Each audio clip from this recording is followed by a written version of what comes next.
Yeah, incredible. Like their first title, first senior title in 52 years. When you look at what they've done, like they beat Rory O'Cushenall and now they've beaten Lockheed Shamrocks. Like that's some going from a St. John's perspective to have gotten over the line. An incredible story, obviously, from their perspective to go and do it.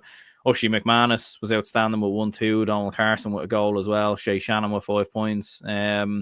And yeah, it kind of blows. Like I think a lot of people now would look at Slot Neal as the favourites for Ulster. There's no question, I think, in regards to that. But look, St. John's have beaten, Rory O'Cushenall, they've beaten Lockheed Shamrock, so they've beaten two very top teams in Antrim. Who's to say that St. John's don't go on a bit of a push here, maybe to get to an All-Ireland semi-final or something like that. So when you look at who St. John's have beaten, Rory O'Cushenall, Lockheed Shamrocks, two teams that have, been hugely successful in the Antrim Championship, particularly in recent times. But how far can they go? Because you're looking at Slot Neal, who have been super impressive in Ulster, particularly over recent times.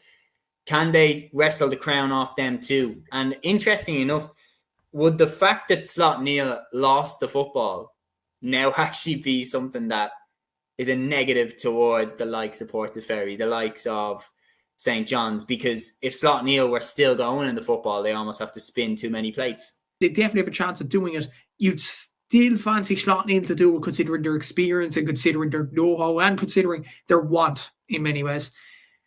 But St. John's, look at the teams that they have beat, look at the way they've stuck together in the Antrim Hurling Championship, you can't write them off either.